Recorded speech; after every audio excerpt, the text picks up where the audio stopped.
Welcome back, everybody. Texas Wine Month is October, and today we have John Rivenberg joining us to tell us more about the nonprofit called Texas Wine Growers and an exciting upcoming event that they have going on. John, good morning. Good morning, Rosie. Thank you for having me. Thank you for joining us, John. Talk to us first about Texas Wine Growers, what the nonprofit's mission is all about. So Texas Wine Growers is a great organization working to promote and protect Texas wine and all things Texas wine growers, the agricultural nature behind it, as well as the producing of wines in our state.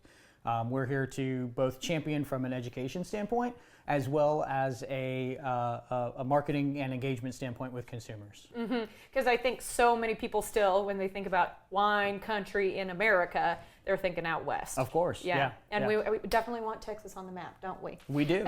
So why should someone choose Texas wine? I mean, I think there's a bunch of different reasons why you should choose Texas wine. One, I think we're making wines that are exciting. We're making wines that are endeavoring into all different aspects of winemaking. You're getting varietals that you don't get other places. You're getting styles you don't get other places.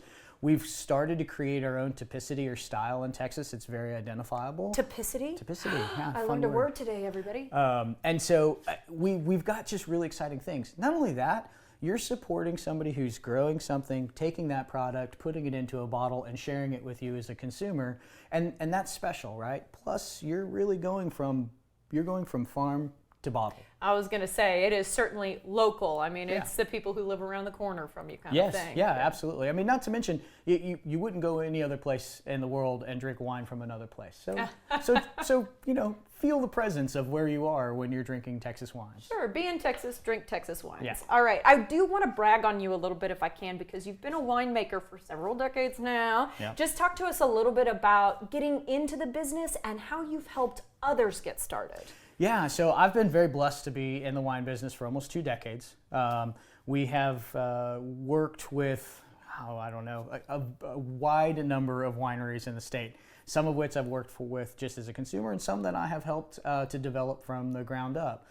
We started Texas's first wine incubator about 5 years ago. It was kind of a coupling of my consulting business with my with my brick and mortar winery that we have.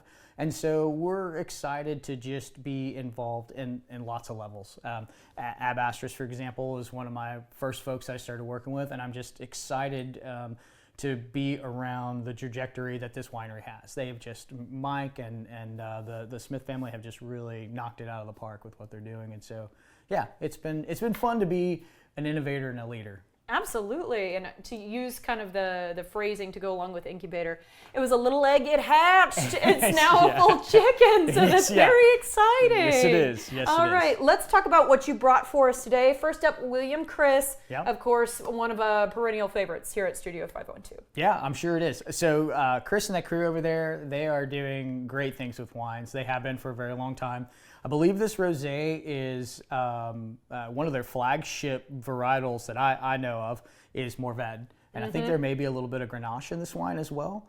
But as always, great, crisp, clean, bright rosé. Crisp is a really good word for this. Yes. Yeah. Ooh, makes my mouth water. Nice balance, nice acid. This is all hill country fruit, so this is all grown right, just an hour west of Austin. So that's amazing. Yeah, and Mourvedre is one of the few things that I know it is a grape that grows really well in this area. It does grow really well, yeah, and it has for years. Quite honestly, I started making Mourvedre because years ago when Chris and Bill started William Chris, they kind of shine the light on that varietal. Oh, really? Yeah, it's a great one. Yeah, take it and run with it. Yeah. Okay, let's talk about this next one. This is from you. It is, yeah. This is a Rivenberg wine selection. This is Vermentino.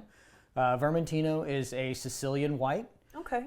It grows also very, very well in Texas in general. It's really had some great successes both in the hill country as well up in the high plains. It's one of the first varietals I planted when I started. I love the earthy nature, the salinity. It's kind of got like a rugged nature to it, which I also think is kind of indicative of our terroir and our region. So yeah, we love it. Again, this is a great food wine. We make this wine with a little different depth to it. I was about to ask, what would you suggest for this to go with? Because as you can tell, I'm taking several sips. It's very good alone, but for food to go with it. Yeah, I'm a big fan. It's got a really interesting balance to it. So I'm a big fan of anything like ceviche. I've got some good friends that always send me pictures from New Orleans of oysters. Anything like that in that regard. Gotcha. Okay, so we're kind of going down the list of different colors here. We have arrived at Ab Astris, and this is a very dark wine. What am I drinking here? Yeah, so I'm gonna probably butcher the name. It's Sinestra. They always come up with these great Latin names for their wines. This is a blend of Cabernet, Petit Verdot, and excuse me, I'm gonna have to look here, and Merlot, and a little bit of Cab Franc. Mike is really known for his kind of traditional blends that he likes to put together, and this is one that he's done a really great job with. It's got all the depth and flavor that you expect out of a big bold red wine, and it just delivers. Yeah, this is a great dinner wine. It's really good, and only once every blue moon does this come up. But actually, my undergraduate degree is in Latin. Unless I'm wrong, Sinistra would be left-handed.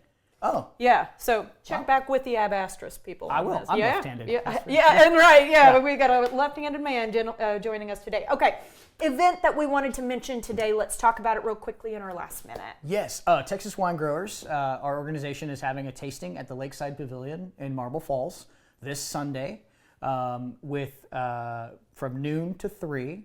There's going to be 10 plus wineries there. You'll have some great selections. You'll be able to buy a bottle to go.